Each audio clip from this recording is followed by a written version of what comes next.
expired.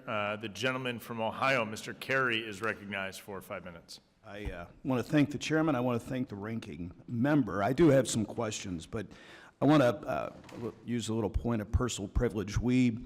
In Ohio, we have 2 Democrats and we have 2 Republicans that serve on our Board of Elections. And we lost one of the great ones. She was on the opposing side of me, 72 years old, found out she had a brain cancer and just passed away. So Kimberly was somebody that I got to know when I first got elected, but I just wanted to take this opportunity to read the comments that our Republican board chairman said about Kim.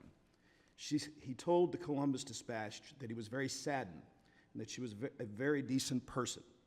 For many years, he said he served with Kim, but she was always a loyal Democrat. She was first and foremost a loyal public servant. So I just wanted to say that in memory of her today. You know, the maintenance for voter lists is critical, ensuring secure, fair elections across our nation. Read with interest all your testimony. Accurate voter rolls drive down administrative cost, prevent fraud, and reassure the general public that the voting process is trustworthy.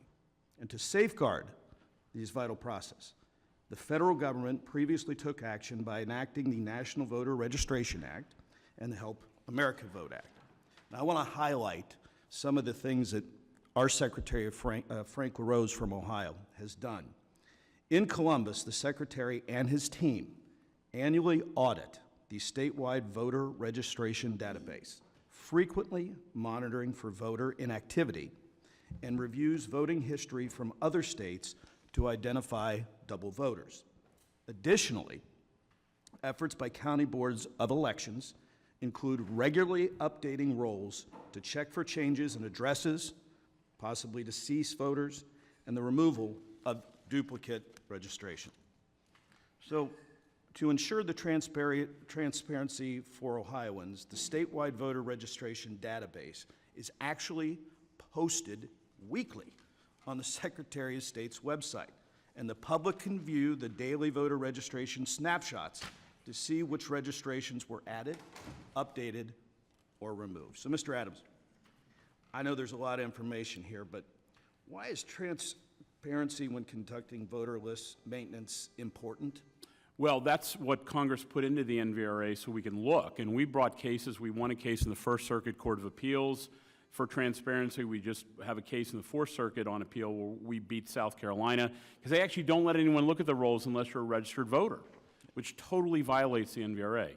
Without transparency, you can't know what's going on, and that's why it's so important. So let me ask you, do the jurisdictional differences in list maintenance practices ever become troublesome when looking at efforts from a legal standpoint? Oh my gosh, there's a huge gulf between what states are doing. Some very innovative secretaries of state, for example yours, are using data sets that they wouldn't even think of in other states. So there's wide differences across the country in what they do.